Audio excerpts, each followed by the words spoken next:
a town made famous by its creature-infested dungeon. From his hilltop castle, Baron Sukhumvit designed his labyrinth of horrors. When it was built, he issued an annual challenge to all heroes, brave or foolish enough to wager their souls.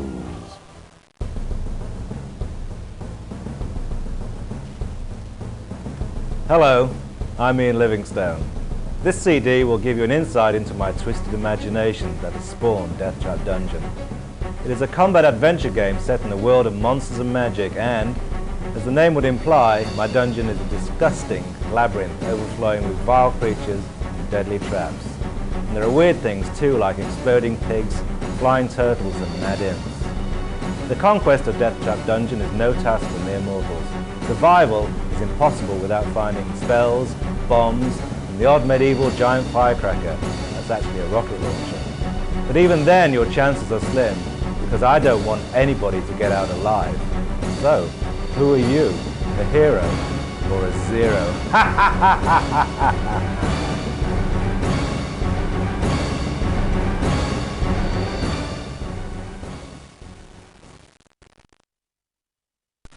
I suppose I'm one of the original games freaks, having started Games Workshop in 1975 with an old school chum of mine, Steve Jackson. From that, we went on to write the Fighting Fantasy game books in the early 80s, and Deathtrap Dungeon was one of its most famous titles. And that was way back in 1984, and now, 15 years later, technology had advanced so much that I'm able to put my wonderful world onto computer. You can get really realistic-looking 3D worlds and characters, and create an environment which I'm really happy with. Deathtrap Dungeon was designed by this evil baron called Sukhumvit, and he lives in this rather boring town called Fang in the Northern Hills. And to make his town famous, he decided to build this labyrinth, which was completely deadly, filled with all sorts of tricks, traps, deadly creatures, poisonous arrows coming out of every corner. Basically, it's impossible to survive. And so he threw out this annual challenge, offering 10,000 gold pieces to anybody who could get out alive.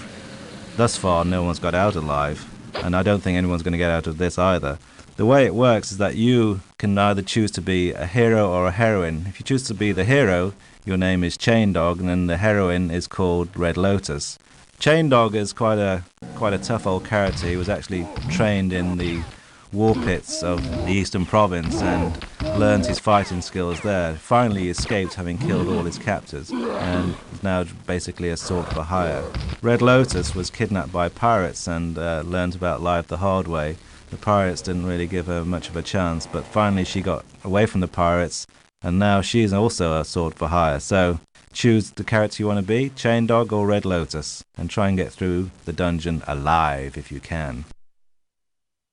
Well, really, they're a collection of completely barking mad programmers and artists who were mad enough to want to work with me on this project. It's been nearly 3 years in development, and it's been a massive project, basically because my standards are pretty high. We've created this massive immersive dungeon in full 3D, where 3D characters can roam around killing all the monsters and surviving the traps. There's quite a lot of humour in it, there's some amazing artwork in it, and I'm very proud. I set my standards quite high, and in this case I think we managed to come up with a fantastic game.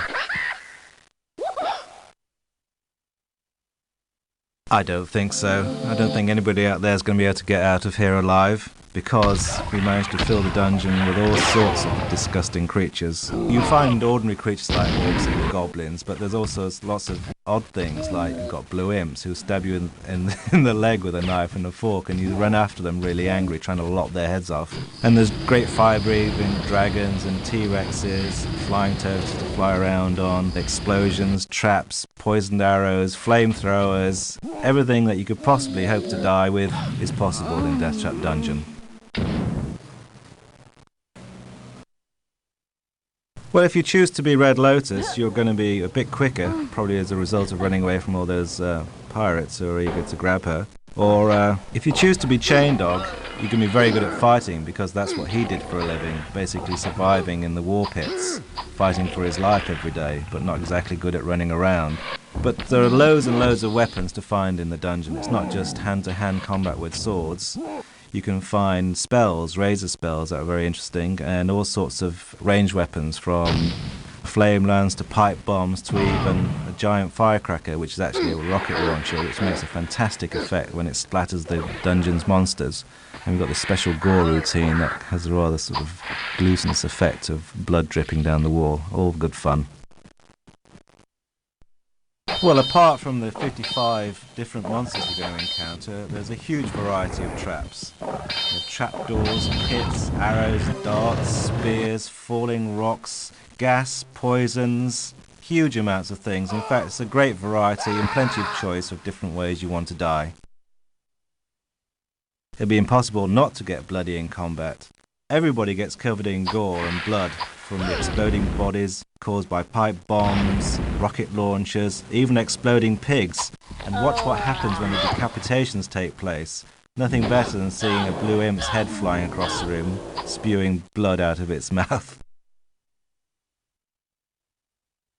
Well, I don't think anyone should take themselves too seriously. Obviously, it's a serious dungeon in that you are risking your life, but we like to have a lot of fun. You'll see clowns will start to make armpit farts, orcs will start scratching their bottoms, the imp will give you a moon, and even the exploding pig is very amusing when it goes off. But for me, and for all the PC players in particular, you'll be able to play the network game when you'll be able to see yourself getting whacked as well as seeing other people getting whacked, and that's really good fun.